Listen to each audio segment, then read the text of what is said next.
Sí, yo leía, recibía todas las semanas Patrulcito porque había una historieta en Patrulcito que me gustaba, que era Tucho Miranda, de Canillita Campeón. Ok, Era un chico que se hizo boxeador.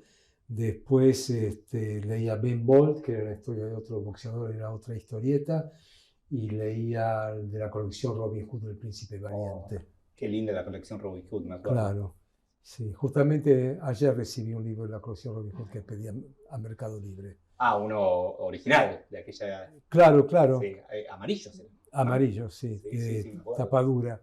Y así que yo leía eso hasta el momento en que apareció esta nueva literatura, ¿no? Y te enganchaste muchísimo. Sí, sí, sí, porque el mundo de París, de Sartre, de los intelectuales, era un mundo con historia, con leyendas, con acontecimientos, era algo muy encantador, era como un cuento de hadas nuevo en el al que yo me quería de algo. Soñaba con eso, entonces ahí empezó mi interés por la filosofía, ¿no? Bueno, vos naciste en Rumania Sí, y tu familia vino de Rumania y empezó a trabajar sí, fabricando medias, me- hilados, medias, sí. una marca Medias e hilos después, sí. medias e hilos después.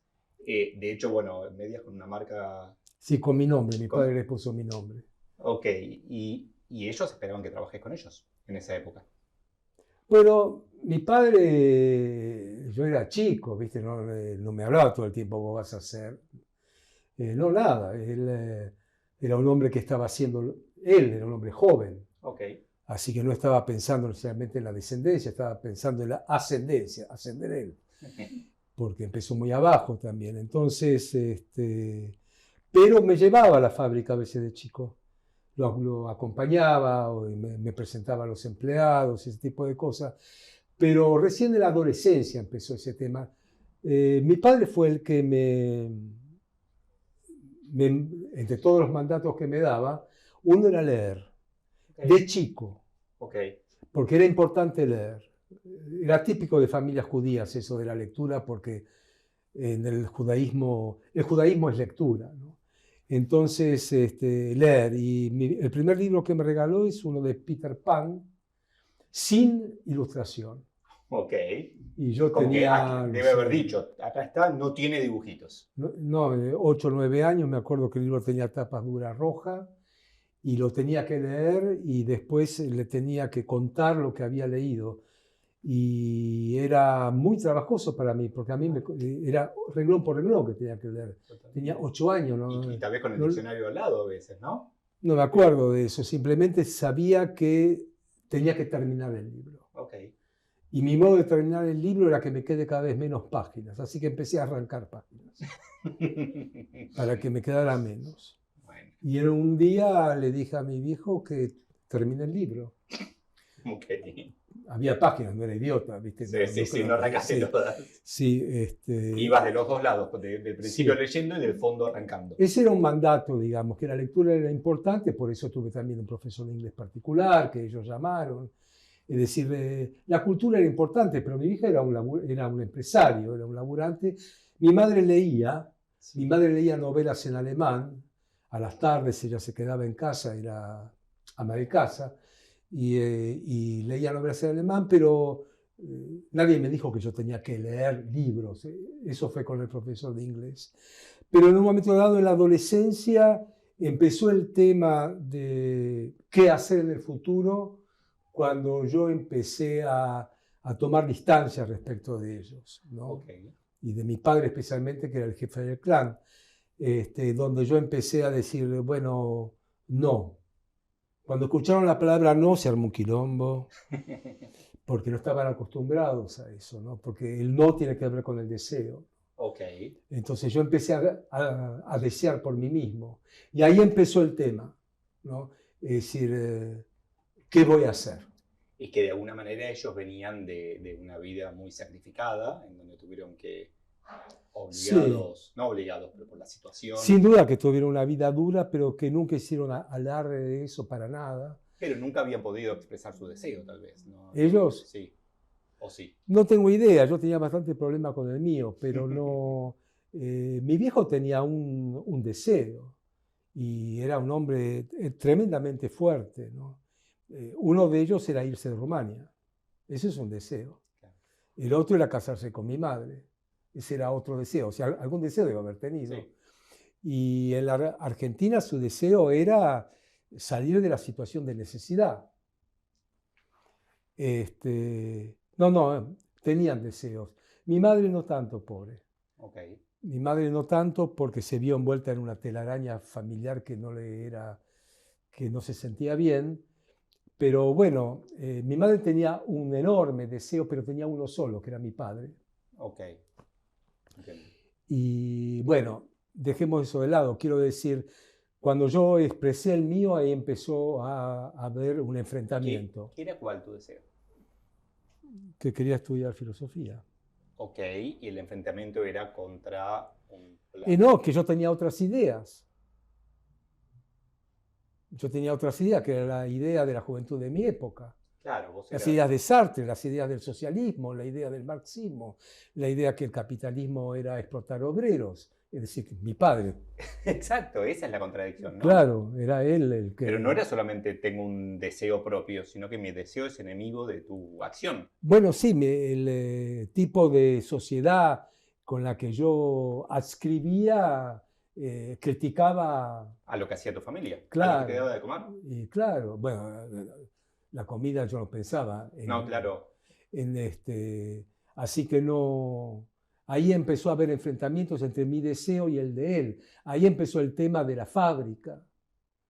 El tema de la fábrica era un tema de él. Sí. Para convertirse en un tema mío tuvo que haber algún enfrentamiento, decir alguna cosa. Digo, no, yo voy a estudiar otra cosa, yo voy a estudiar esto. Entonces me mandaron a un psiquiatra, hice test vocacionales, yo tenía un problema que me impedía la sociabilidad porque era tartamudo, me mandaron a más psiquiatras y todo ese tipo de cosas. Y asumieron que tu deseo era un problema en realidad. Era un problema, siempre lo fue. Que estabas fallado, que estabas mal, Siempre que había lo que corregir fue. algo en tu cabeza. Sí, sí, prácticamente hasta avanzada edad era un problema. Y fuiste a estudiar y en un momento dado me no, fui. ¿no quedó psiquiatra por consultar? O... No, en un momento dado mi viejo, que siempre era muy atento a mí, ¿no? Siempre me tenía ahí, me propuso hacer un curso en París porque habían intervenido a la universidad. Yo había entrado a estudiar sociología. Okay. Y el golpe de estado del general Onganía intervino la universidad, la noche de los bastones largos, yo me quedé en la calle, militaba en un movimiento de izquierda, seguía siendo rumano, no tenía nacionalidad argentina, podían llegar a expulsarme, una serie de inconvenientes si me detenían, por los cuales mi viejo empezó a pensar, me dijo, ¿querés París? Y para vos era el paraíso.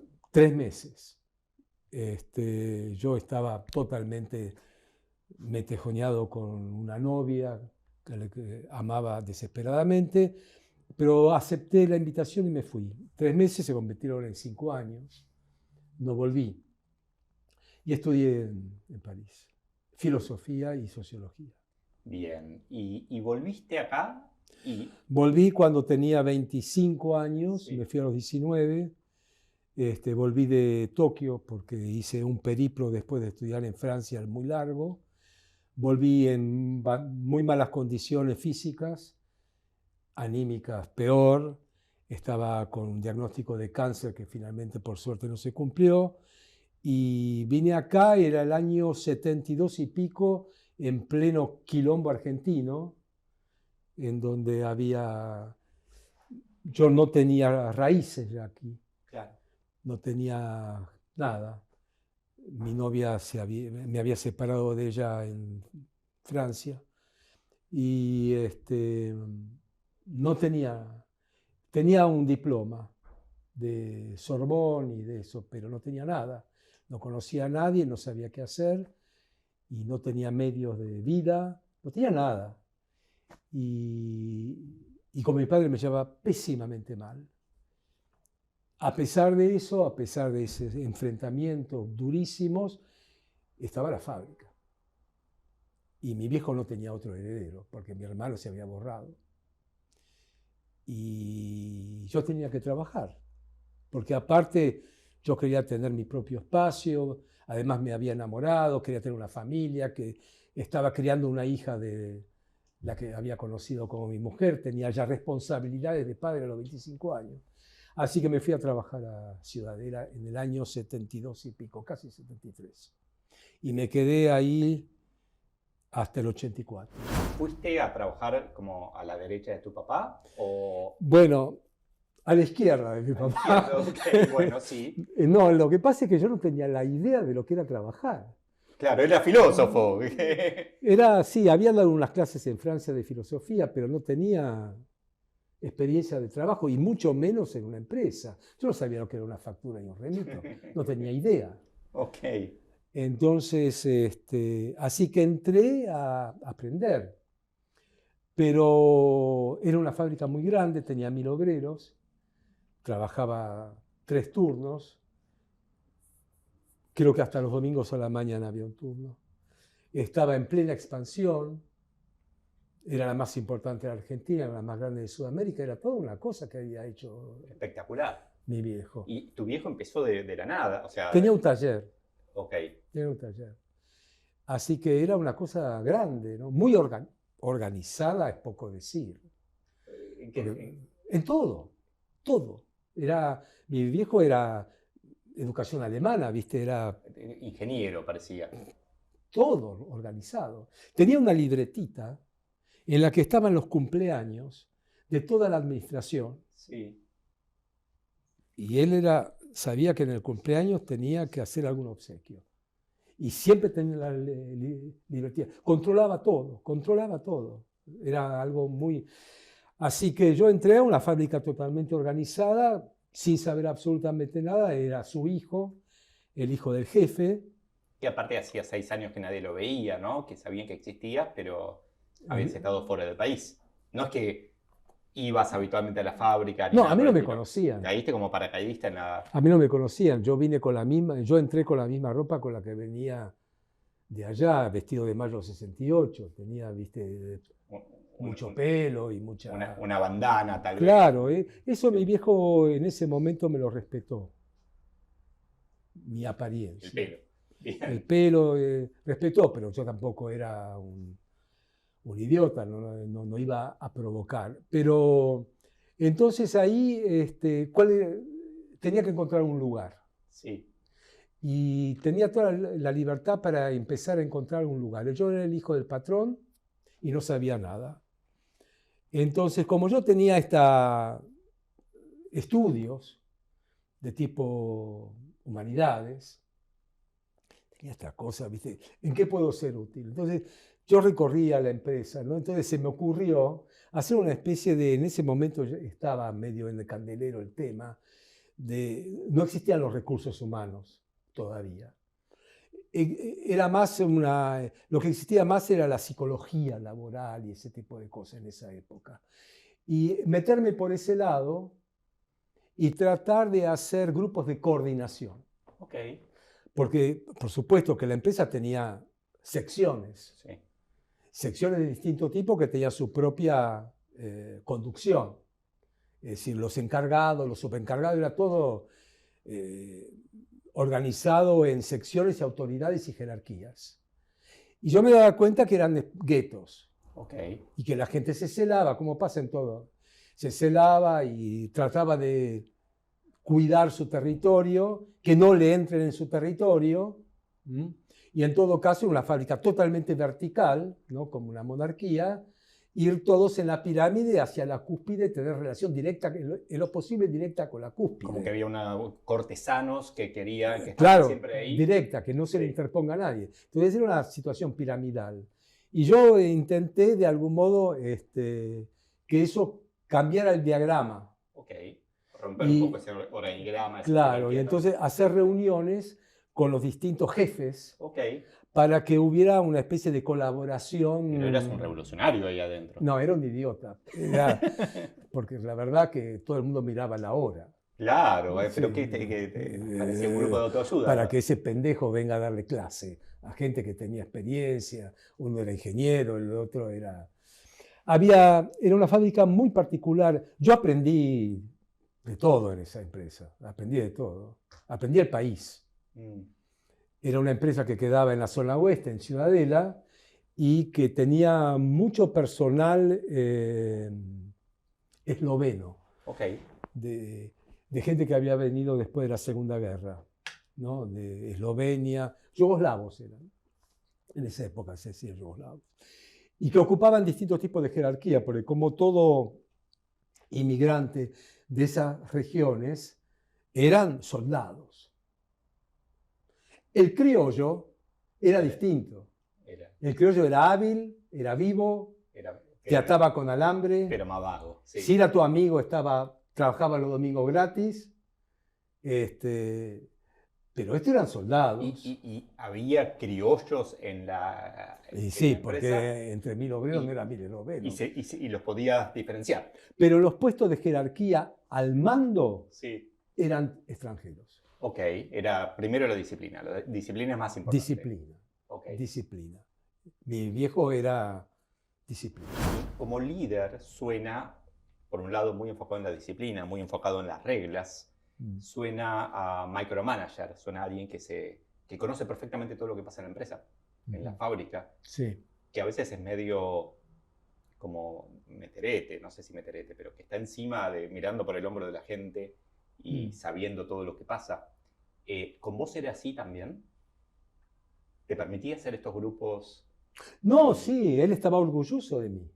Bien, confiaba en vos. Confiaba en mí. Bueno. Mientras no hiciera alguna macana, ¿no? Okay. Pero no la hacía. Pero eso duró poco. ¿Por qué? Porque no servía para nada. Simplemente. Entonces traté de encontrar otro lugar. En esa primera época, porque tuve 2 épocas en la fábrica, en esa primera época yo no encontré un lugar ahí bien, porque en realidad yo no tenía la camiseta de la empresa. Yo hacía eso porque necesitaba vivir, Claro. Dinero, un sueldo. Yo tenía un sueldo. Y con ese sueldo vivía. Nada más. Yo lo que quería. Además, la guerra con mi viejo era el tiempo. Yo no quería trabajar full time. Vos eras más criollo. Ahí. Sí, bueno, era el hijo. Y yo quería guardarme un tiempo para seguir estudiando. Okay. Filosofía. Y en francés, porque no quería perder el idioma. Para mí el idioma era fundamental. No perder el idioma era fundamental, era vital. Y yo quería trabajar hasta la 1, de 8 a 1, después ir a mi casa y hacer mi cosa. Okay. Y mi viejo quería full time. Y eso fue una guerra que gané yo. ¿Cómo la ganaste? Haciendo part-time. O sea, pero siendo terco, básicamente, bueno, diciendo, ¿es esto o nada? ¿Querés una porción de hijo o nada? Okay. Él me podía haber dicho nada y arreglarte trabajando en un almacén. Okay. Pero no usó. Pero él quería estar cerca tuyo también. Sí, a pesar de la tensión, ¿no? Porque no teníamos una vida familiar afuera. Yo tenía a mi mujer, tenía una hija y no nos juntábamos porque había lío. Sí. Entonces, yo hice mi part-time. En un momento dado fue un full-time, pero por otros motivos. Cuando esperé mi propia hija, digamos, la natural, ahí decidí meterme full-time, pero después otra vez, porque yo seguía estudiando en la medida de mis posibilidades, porque aparte tenía compromisos familiares y todo ese tipo de cosas. Así que, sí, en esa época yo no me sentía...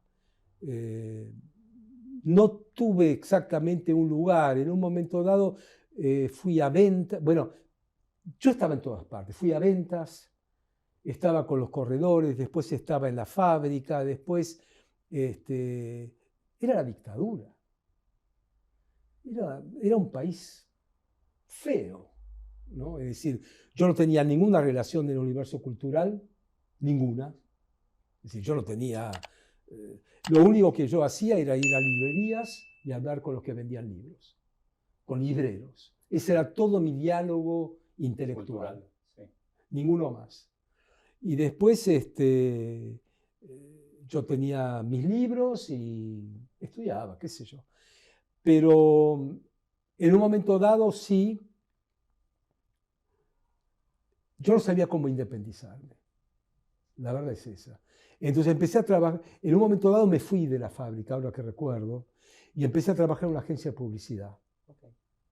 que era la agencia que le hacía la publicidad a Ciudadela. Okay. Entonces yo hacía como una especie, yo me encargaba de la parte publicitaria, iba ahí de vuelta, etc. Conocía a la gente de la agencia de publicidad, después fui a trabajar con ellos, tenía una cuenta importante, que era una cuenta importante para la agencia, conocí otro ambiente, que era el ambiente publicitario, quise hacer mis medias de fútbol. Lord Thomas. Lord Thomas. Entonces hacía el producto en la fábrica de mi viejo, Pero lo vendía yo, Okay. iba a venderlo yo, y ¿Cómo te fue con eso? nada, no, horrible, no se la vendía a nadie, era más cara que un botín. No tenía costo, decía, yo la hacía con la mejor fibra, con todo ese tipo de Claro, y cosas. nadie quería algo tan bueno. Se la vendía a la selección, a la AFA, se la vendía a Boca, etcétera, en algunos lugares. Pero realmente estaba buscando un nicho para independizarme. Claro. Incluso en el medio publicitario iba si con esta cuenta, más otra cuenta que tenía un tío segundo, que era muy importante también, si podía hacer algo como para vivir de rentas. Es decir, una comisión sobre las entregas de las cuentas. O sea, estaba buscando irme. Claro. Y no podía. Pero en un momento dado me empezaron a llamar un grupo de gente por filosofía, porque se habían enterado que yo había estudiado acá, allá, digo. Y entonces, psicólogos. Era todo medio una clandestinidad, porque había dictadura y ahí di algunos cursos. Okay. De Foucault y ese tipo de cosas, paralelo a mi trabajo en la fábrica. Entonces ya empezó eso. Yo tenía 30 años, 31 años y ya tenía una conexión con la parte de filosofía docente. Bien. Que después siguió y ya empecé a escribir y en una revista de psicología de la Asociación de Psicólogos de Buenos Aires me publicaron mi primer trabajo. O sea, yo ya estaba produciendo. Bien. A las tardes, digamos. Sí. Entonces yo ya, ojalá que algún día pudiera llegar a hacer eso, ¿no? Sin ir. Un solapamiento entre dos vidas, una vida claro, la que tenías que tener para sobrevivir. Y a mí nunca me atrajo el trabajo comercial, industrial. Sí. No. A mí lo que me gustaba era trabajar. Ok. Eso me gustaba. Es que en apariencia en la empresa, o sea, previamente me pongo en el lugar de tu viejo, mi hijo era un vago. O sea, tu papá tenía tal vez la sensación de que vos no querías trabajar. No, él sabía que yo quería trabajar porque pero trabajaba. Pero no de eso. No, pero que yo era un laburante, eso era evidente. Eras de esforzarte. Y sí, sí, totalmente. Okay. Siempre me esforcé. Fui a estudiar a un lugar que no conocía a nadie. Estudié, volví, empecé a trabajar. No, me senté en mi casa con un padre que me podría haber dado la guita para que no haga nada. Okay. Porque él no iba a abandonar a sus hijos. Okay. Y yo no quería eso. Yo no quería regalos. Bien. No quería regalos, porque sabía lo que costaba eso. Era muy caro. Entonces yo quería trabajar. Me gustaba trabajar. Me gustaba la dificultad. Okay. Me gustaba tener objetivos, el desafío, trabajar, lograr algo. Eso me gustaba. Podría ser cualquier cosa, medias o lo que venga. No era el producto lo que me gustaba.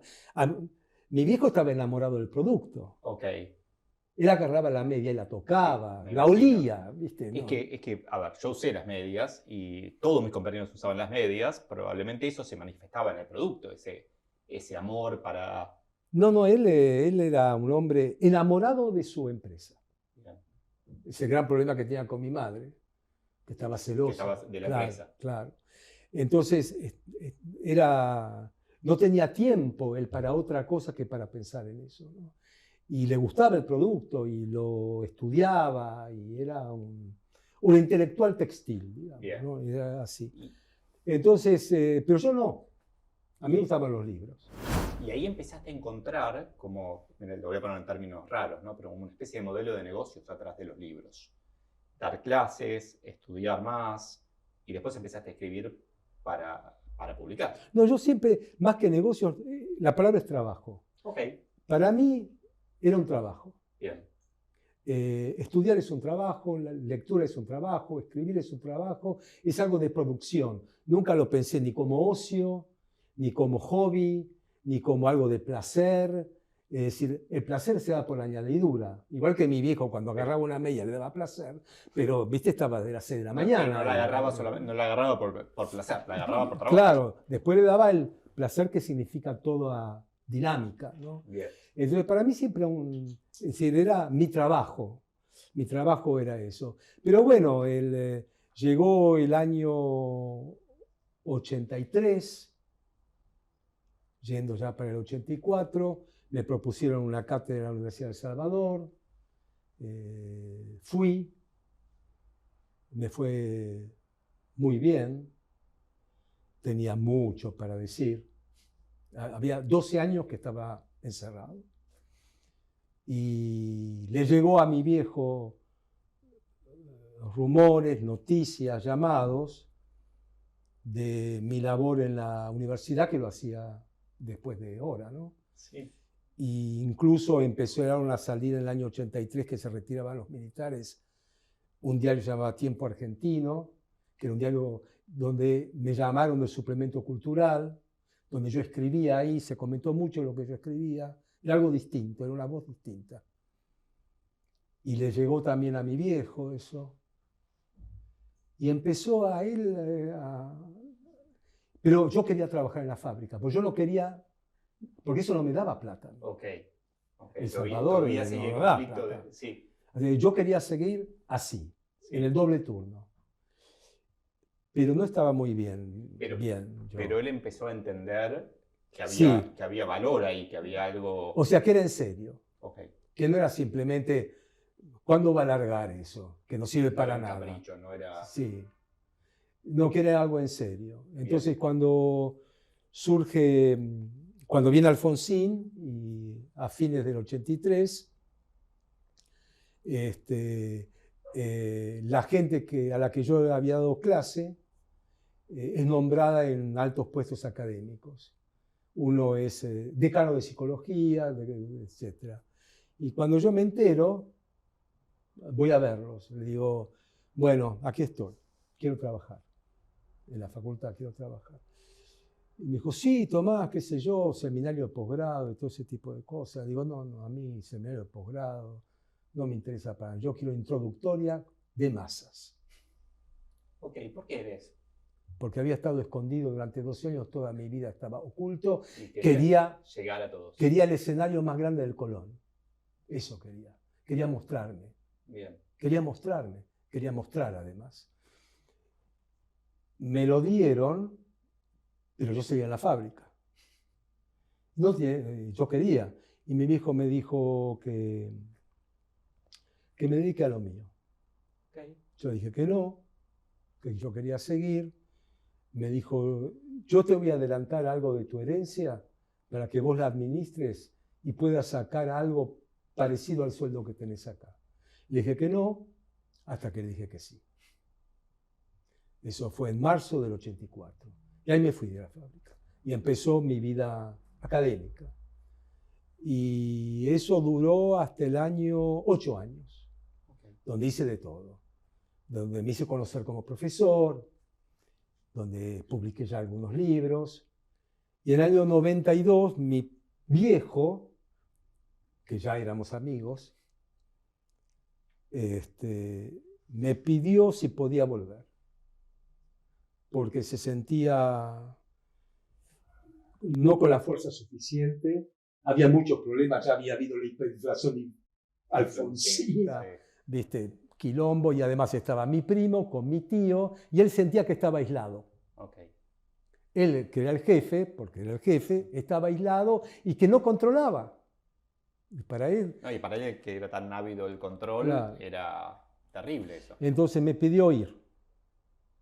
Es decir, no me lo pidió así. me transmitió el Que problema. necesitaba ayuda. Y yo ya estaba harto de mi colegio de filosofía, porque había puesto un colegio de filosofía. O sea, yo lo que aprendí en la fábrica era organización y disciplina. Bien, Y eso la trasladé ok. a mi cátedra, que era una cátedra masiva.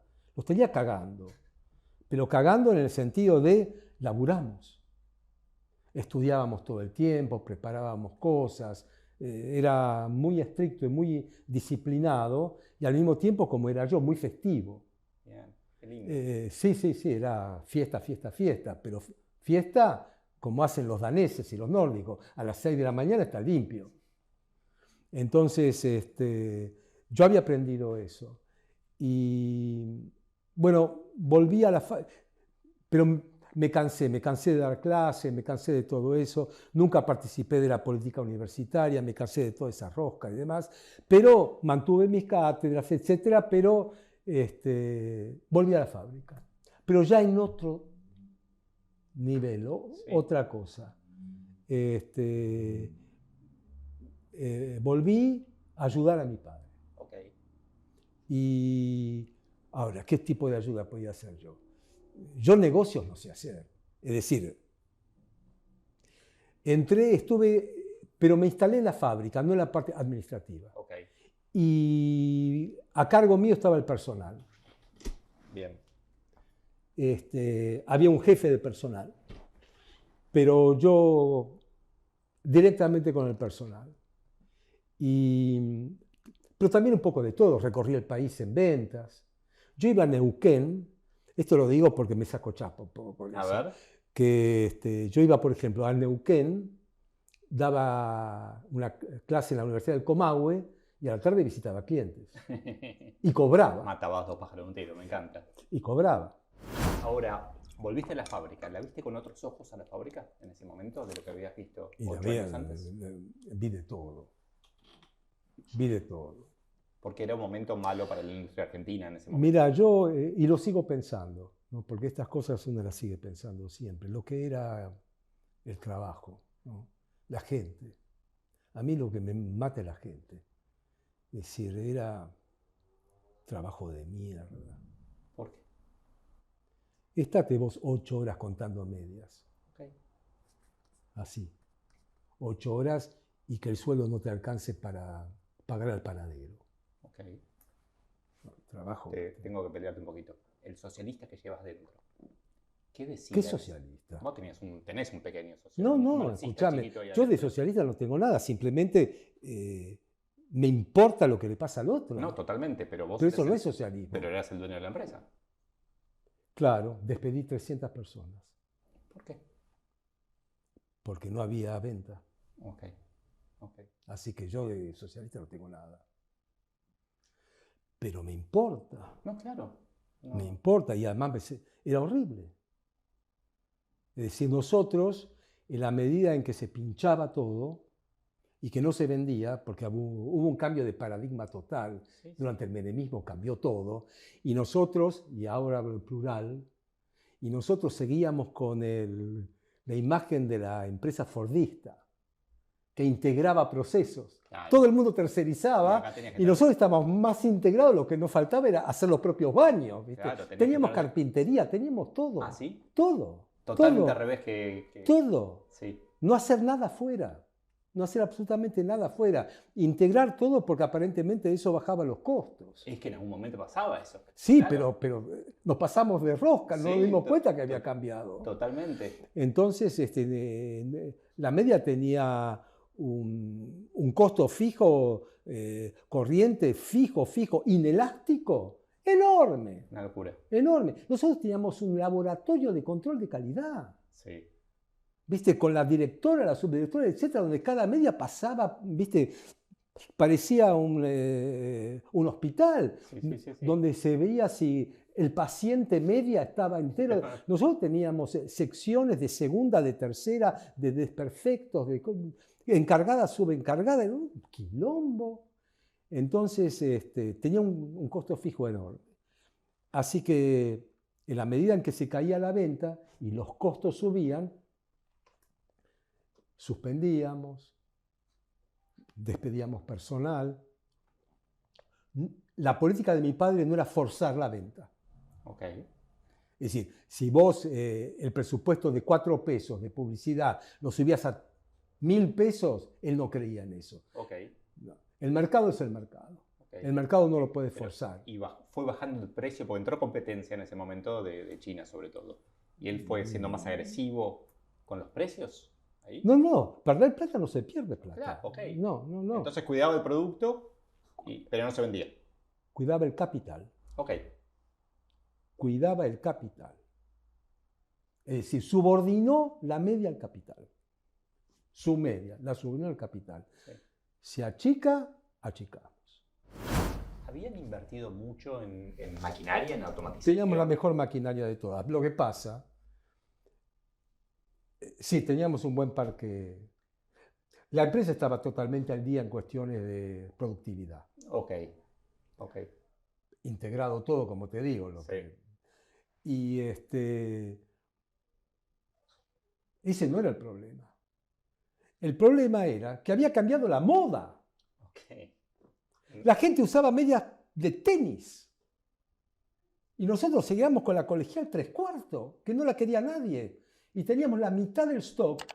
Además, Había que ir a cortarlas. a la vieja usanza, mi viejo acumulaba stock. Ok, porque es dinero en épocas inflacionarias. Totalmente. Entonces nosotros teníamos 6 meses de agujas, 6 meses de platina, 6 meses de rulemanes, 6 meses de no sé qué, 8 meses de esto, 1 año y medio de no sé qué. Después teníamos la media colegial que la compraban como pan durante 20, 25 años, teníamos 2 años de stock. Claro, porque pararon de comprarla. ¿Qué les pasa? Usen medias, por el No, amor de Dios. teníamos stock cuando se vendía. Sí. ¿Viste? Vos tenías, y además para entregar al día, imagínate vos tenés medias. 140 artículos. Wow, un montón. Cada artículo tiene 4 talles. Ok, Cada talle tiene 7 colores. una locura. Y querés entregar al día. No, tenés que tener millones en inventario. Entonces, de repente, vino Menem. No de China, de cualquier lado. Y fundamentalmente, la idea de Estados Unidos, la idea de Disney, de la Sirenita y de las marcas, todas esas. Y nosotros tenemos Ciudadela. Claro. Y para la gente de repente Ciudadela fue una estación de tren, como Ramos Mejía. No era el prestigio. Y había que hacer medias con la figura de Mickey, con la figura de Disney, con la figura de esta, con la figura de la última película. Mira. Y mi viejo tenía esta cosa. Yo no rifo mi marca.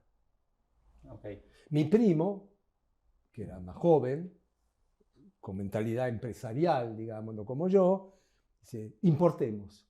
Claro. Mi viejo agarró una ametralladora y se agachó porque si no le sacaba la cabeza.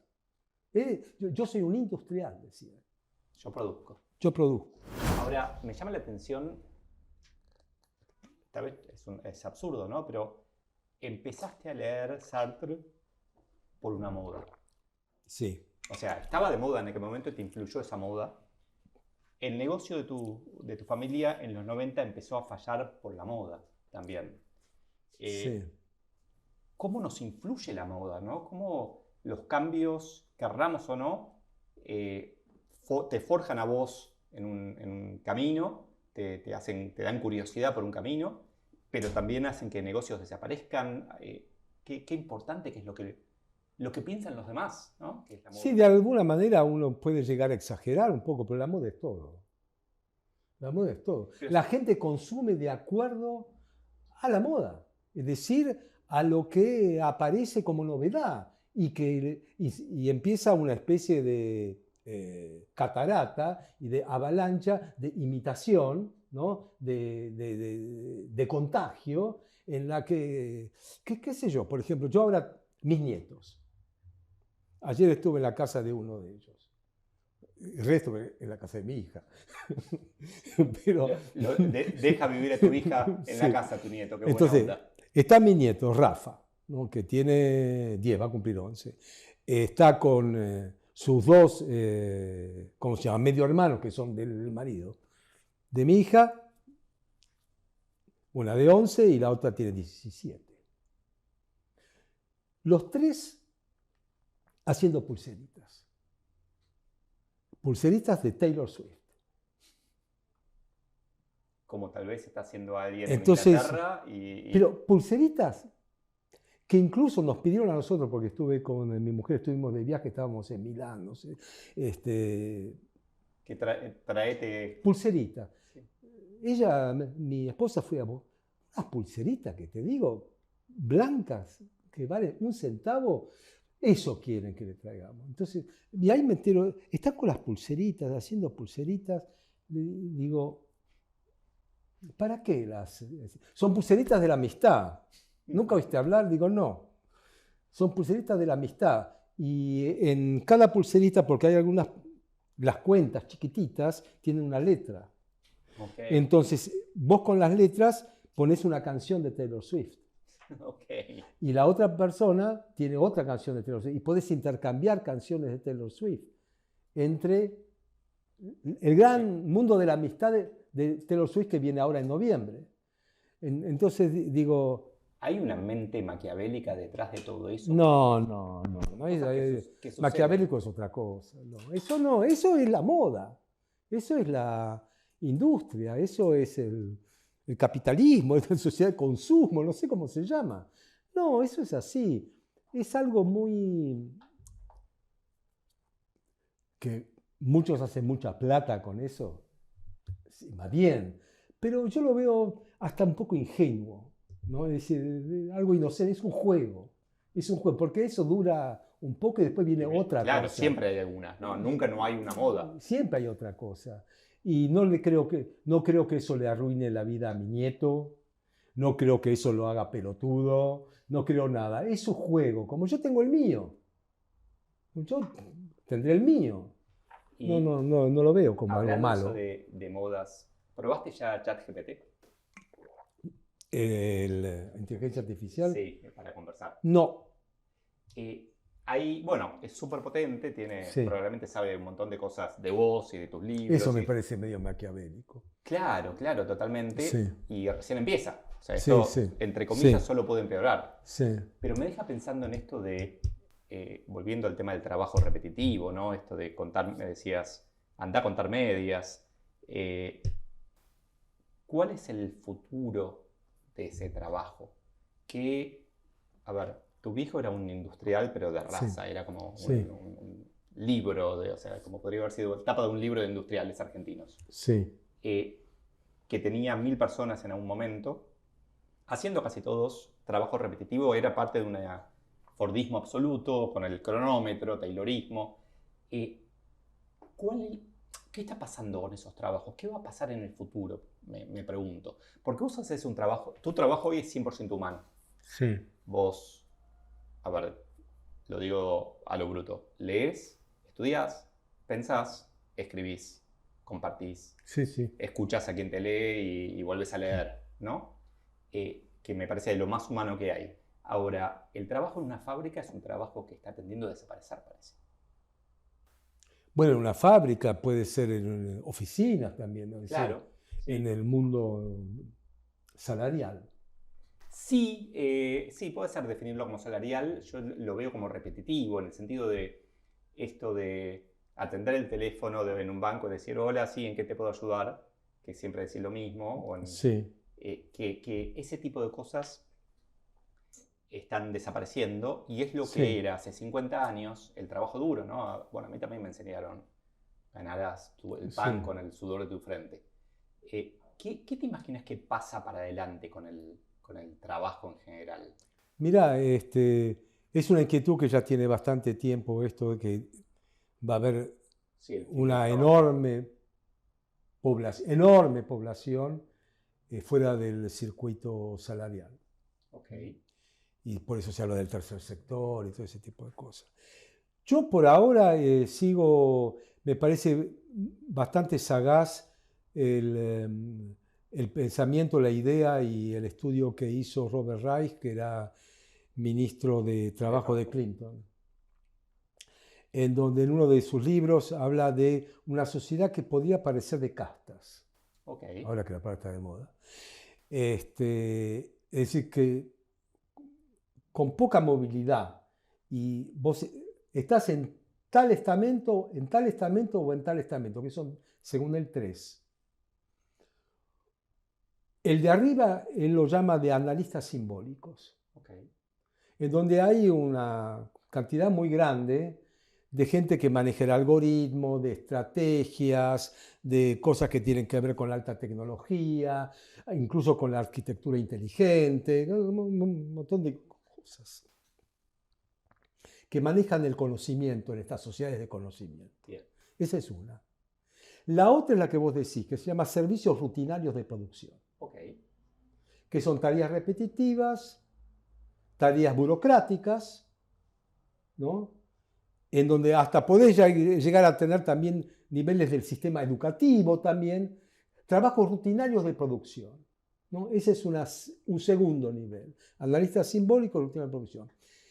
El tercer nivel, no me acuerdo cómo lo llama, pero es aquellos que ofrecen servicios de todo tipo, coach de todo tipo, que puede ser desde chef de cocina hasta profesores de yoga, hasta lo que se te ocurra, que tienden a hacerle la vida placentera a los primeros. Ok. Interesante. ¿Y adscribís a ese No, yo modelo? me parece como análisis, Un buen modelo. como para tenerlo en cuenta, Ok. como para tenerlo en cuenta. Ahora, indudablemente la tecnología y los sistemas de producción y lo que está pasando está ahorrando gente. Se puede llegar a decir, además crea nuevos trabajos. Sin duda hay que ver si compensa, ¿no? Sí, en principio me parece que eh, los que van quedando afuera, van quedando afuera.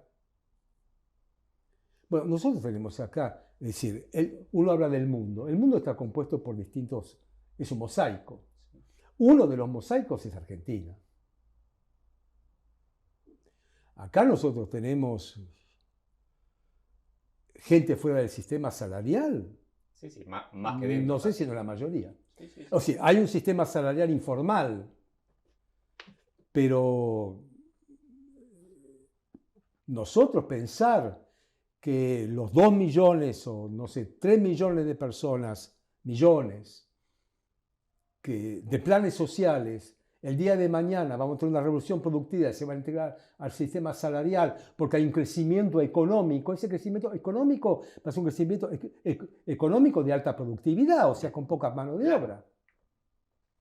Es decir, hay un problema en el mundo lo tiene la juventud, la tienen los países desarrollados. Es decir, todos aquellos que dicen, no, que la jornada laboral sea 6 horas para así se puede integrar más gente, etcétera. Sí, pero le tienes que mantener el salario, es donde te aumentan los costos, no lo quieren. Bueno, todo ese tipo de cosas, ¿no? La gente se sigue jubilando a los 60 años cuando es joven. Entonces, hay un cambio, hay una crisis, no sabemos si es una crisis de crecimiento, es una crisis de otro tipo, pero indudablemente es como que da toda la sensación, porque yo hablo de sensaciones, porque no tengo un conocimiento, de que no hay trabajo para todo el mundo. Ok. Ahora, volvamos a este sistema de castas o como Sí, sea. Hay una casta arriba de todo que decías es la casta que maneja sí. la información, que piensa. Mm. Hay una abajo de todo que es la que sirve, la que entretiene, la que cuida, la que... Sí. Vos estás un poco en las dos, de alguna manera. ¿Qué sé yo? No sé. Bueno, es No, una no. hipótesis. No, no. Pero por un lado sos parte de los que Sí, piensan. como parte de la cultura, Claro. es decir, del universo cultural, escribir libros y que tengan que ver con cuestiones de filosofía y todo eso, es parte del universo cultural, es parte del entretenimiento, digamos, de estos porque la gente lo hace después de sus labores. Es decir, Sí. leer un libro mío no interrumpen ir a una oficina para leer un libro mío, lo hacen después. Ok. Así que pertenezco al mundo del ocio. Ok, pero estás arriba también porque Por estás... otro lado, es una labor de cierto tipo de sofisticación, Claro. porque no todos son profesores de filosofía, hay que hacer un montón de cosas para hacerlo, no todos escriben un libro. No todos le dedican tanto tiempo al estudio como vos. Bueno, no, indudablemente no, pero eso puede ser algo importante para alguien o desconocido, ¿viste? Porque puedo llegar a ser un coleccionista de estampillas 24 horas, a nadie le importa nada, y puedo leer libros de filosofía todo el día y a nadie le importa nada. Lo que pasa es que como lo tomo como un trabajo y publico un libro, y, o sea, yo trabajo por dinero. Estás aplicando la fábrica a Claro, o sea, yo cobro por mis libros. Claro. Yo tengo una jubilación docente de casi 40 años de enseñanza, donde tenía un sueldo. Sí, pertenezco al universo productivo de una cierta sofisticación. Estoy pensando Sí. ante tu pregunta, porque soy profesor emérito, llegué a la titularidad, es decir, una cierta... no será las disciplinas científicas actualizadas de las más nuevas, una cosa vieja, la filosofía, la clase, todo eso, pero es una cierta sofisticación y al mismo tiempo ocio. Podría estar arriba y abajo, no en la del medio. En la del medio podría estar en la rutinaria de producción. ¿Cómo podrías estar? Y dando siempre el mismo tema. Ok, interesante. ¿Y vos cuando dabas clase, no dabas siempre digamos, tenías un programa? Siempre otra cosa. Pero otra cosa dentro del programa. Siempre otro programa. Ok, pero entonces yo soy un docente que está al lado tuyo Sí. y te critico por eso. Porque a mí la universidad me obliga, entre comillas, o sea, en teoría la universidad te obligaba a vos a dar siempre lo mismo. Pero yo no la respeté a la universidad. Se adaptó a mí. Eres un rebelde. Para el que me quería imponer algo, sí, no para mí. Yo, si no hacía lo que yo pensaba, no lo hacía. Y la universidad me aceptó. No tuve facultad porque me fueron de psicología, me fui de arquitectura, me quisieron echar, la movilización estudiantil lo impidió, di mi programa, cambié mi programa y al final no sabían qué hacer conmigo y me dieron el ciclo básico. Y en el ciclo básico, que fui uno de los fundadores, hice mi materia como yo quise, no me jodieron, hice lo que quise. Y con mi cátedra era más o menos 30 comisiones, 30 profesores, cada uno daba su propio programa, no imponía programa. Y hoy, a la distancia, ¿qué impacto tuviste en todos esos alumnos que pasaron por tu cátedra? Muy grande, muy grande. ¿Estás orgulloso de eso? Muy.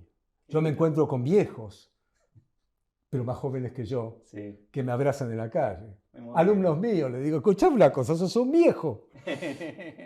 Fuiste alumno mío. Qué lindo. Sí. Porque son decenas de No, miles. fue muy importante, sí. Fue muy importante, muy movilizador. Y aparte yo tuve un grupo de unas 40 personas que se llamaba Seminario de los Jueves, que nos reuníamos todos. Era gente de mi cátedra más gente de cualquier oficio. Okay. De cualquier oficio. Okay. Que estudiábamos juntos, lo hicimos durante 30 años. Wow. Todos los jueves. Cada año otro tema, nos dábamos conferencias y debates y publicamos 7 libros comerciales. Wow. Y cada año otro tema. O sea, qué manera de crecer, ¿no? Es decir, en ese sentido, yo no puedo repetir. O sea, yo no doy clases sobre lo que sé. Doy clases sobre lo que estoy pensando. Lo que estoy pensando. Por eso no me interesa dar clases sobre lo que sé. Porque lo que sé, ya lo supe. Lo llevo a tus libros de alguna manera. Hay un dicho que dice, si querés saber un poco de un tema, estudialo, si querés saber mucho, escribí un libro.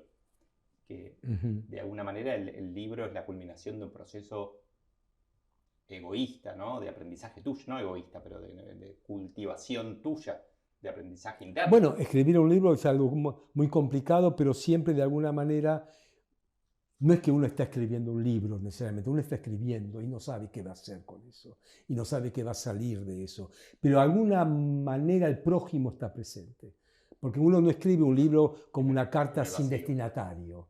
En general, cuando escribís una carta es porque algún destinatario tenés, aunque sea un fantasma. Pero sí,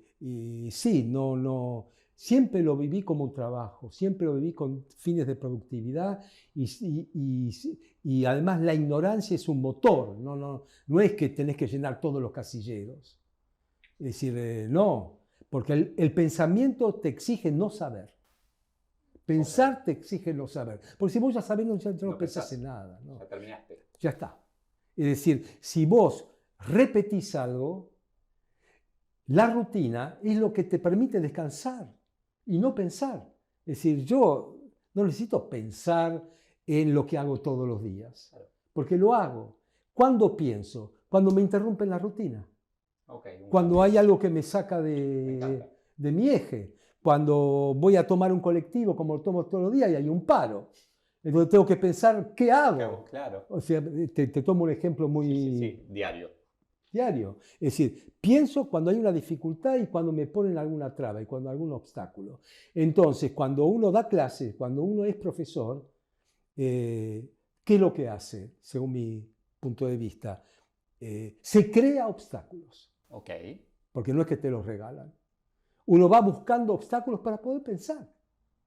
O sea, crea problemas. Porque si no, pasas a ser del estamento del medio, pasas a ser repetitivo. Claro, y ahí está el fantasma del aburrimiento y la monotonía, es decir, no pasa nada. Y en una cosa así como la filosofía, si no pasa nada es terrible, porque vos decís, bueno, estoy todo el tiempo acá con Bloomberg y comprando acciones, bajando acciones, etcétera, gano 10 millones de dólares, 15, todos los días gano 10 millones de dólares, qué aburrido. No es tan aburrido.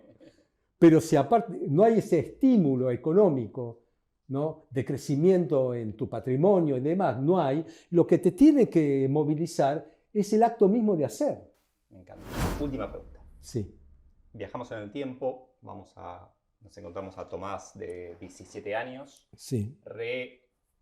Hoy diríamos nerd, estudioso, agarra los libros y en el cuarto está todo el tiempo estudiando, tiene por delante un montón de cosas por hacer.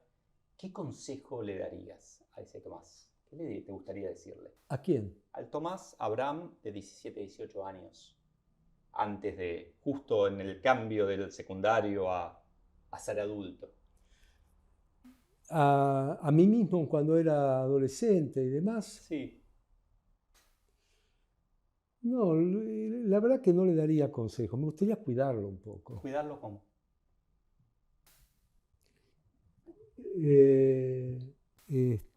Haciéndole sentir que está acompañado.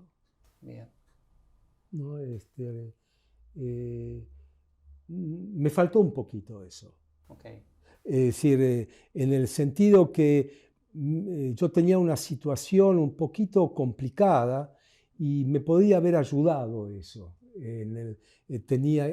Estaba muy aislado, estaba muy solo, muy aislado. La tartamudez te corta la comunicación y yo no hablaba. Es decir, tenía una tartamudez muy aguda. Me costó muchos años curarla. Y la curé solo yéndome a Francia. Me la curé en Francia. Y con un nuevo idioma, por eso no lo quería perder. Wow. Y entonces, quizás...